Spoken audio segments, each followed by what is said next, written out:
Chapter 45. The Meeting. The Present.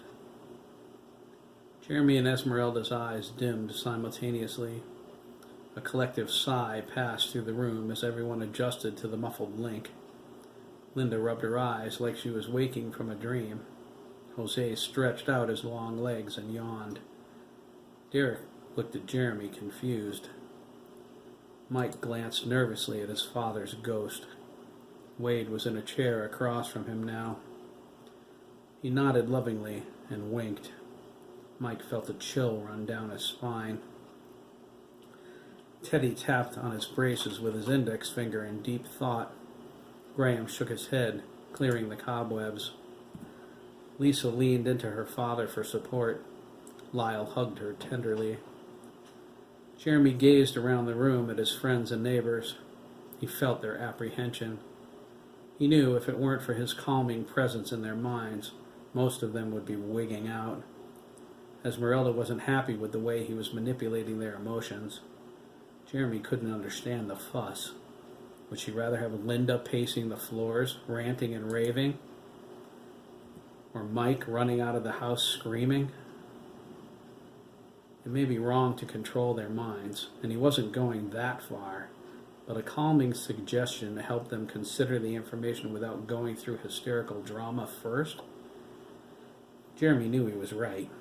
They didn't have time for emotional outbursts that could lead to days of wasted time recovering from the trauma. Craig agreed with him, too. As long as he did, Jeremy decided anyone else's opinion was irrelevant. He caught a stray thought from Derek. He nodded toward him and mentally asked him to voice his question out loud. Derek asked, "Why did you stop?" It was only part of what he wanted to ask. Derek didn't want to hurt Jeremy's feelings by continuing with, "I hate this mind link crap. Why can't you just get it over with? Why stop and make me have to keep going through it, huh? It's driving me nuts." Jeremy looked at him sadly. He projected, "You don't understand, Derek. Everyone needs time to take it all in. Too much at once, and somebody's going to get hurt. Besides, people have questions." Derek lowered his eyes. "It's just how I feel," he whispered. "I can't help it." "It's okay, Derek," Jeremy replied. "I understand. It skeeves me too." Craig shot him a concerned glance. That wasn't what Jeremy felt at all. Jeremy waved his concern away. "I'm trying to make him feel better, that's all." "Why did you stop, though?" Mike asked. He blushed a little. "It was interesting, like watching a movie in my head." "There are questions," Esmeralda said. "I thought it would be a good idea to discuss them before we went any further." Lyle grunted. "It's probably the women." Lisa slugged him in the arm. "I'll bet it's not," she disagreed. She held out her hand. $5. "You're on," Lyle said. He shook her hand. He gazed around the room. "Which one of you wants to make a liar out of me?" Randy raised his hand. "Sorry, Lyle," he offered.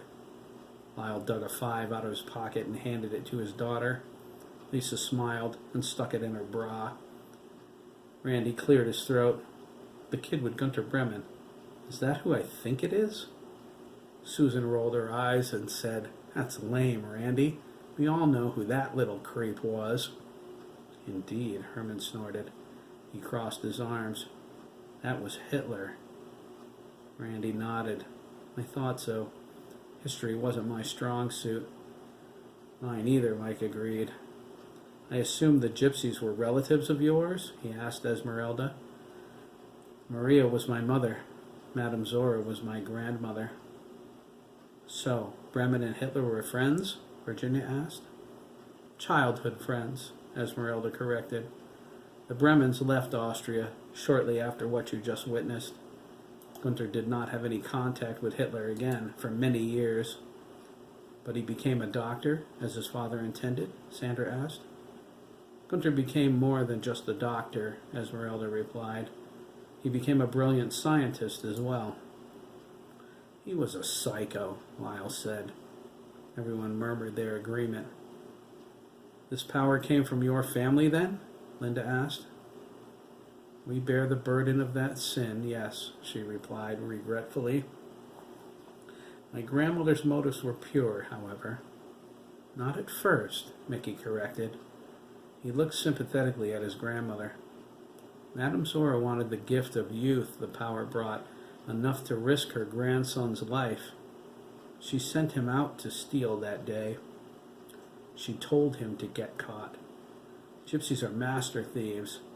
Thou shalt not steal was taken back by God in regard to gypsies.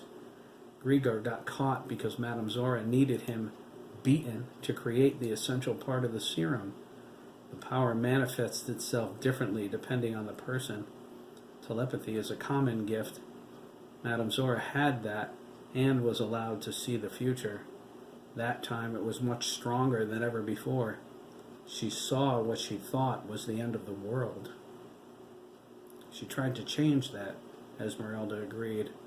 She shook her head. Destiny cannot be altered. If it were that simple, we would have come to you right away when we got here.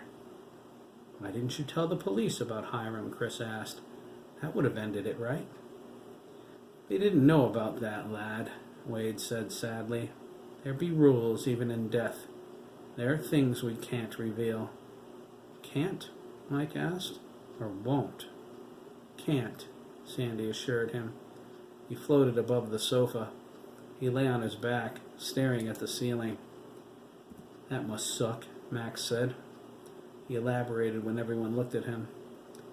Well, look at it this way, he said. How would you feel if you knew when someone was going to die and you couldn't do anything to stop it? I would try, at least, Lyle grumbled. You would fail, Mr. Gibbons, Esmeralda said. She leaned forward and folded her hands in her lap. I have to stress this point, my friends. There is a balance in the universe. Having the power to see where the road leads and being able to alter that path are two different things. There are some things God reserves for himself. It was my power that let Wade find us, Mickey said. My grandmother saw where we would be allowed to help. If we tried anything before that point, we would have failed. I find it hard to believe God would condone what happened to my sons, Susan angrily said. Indeed, Esmeralda replied. How do you think the parents of Sodom felt, or Noah's neighbors, or even better, the people of Hiroshima, the Jews in Auschwitz? We're only human, Mickey interjected. It's not for us to understand God, just to have faith in him. It might have been worse. I don't know how it could have been worse, Derek muttered. He crossed his arms. I'll tell you how, Mickey replied. My grandmother and I could have been killed too. Bremen could have succeeded in stealing Jeremy's body. He could have laid waste to Lancaster, killing everyone in this town to erase his presence. He paused to take a breath. That's just for starters. So you can see what's going to happen? Jose asked. Esmeralda shook her head. Bits and pieces. My powers are fading with age. Seeing into the future is an incredible strain. It nearly kills me each time I call upon it deliberately. Too bad, Adam remarked. We could end this pretty quickly if we knew what was going to happen next. Amen to that, Kate said, gripping the butt of her magnum.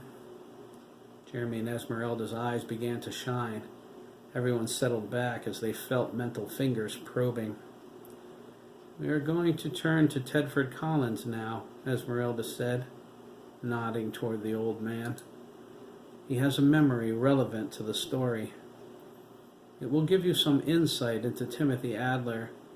You need to understand what drove him to bring Margaret here in the first place. Old Ted nodded. I remember that day like it was yesterday. Is everyone ready? Jeremy asked. When no one replied, he said, Okay, here we go.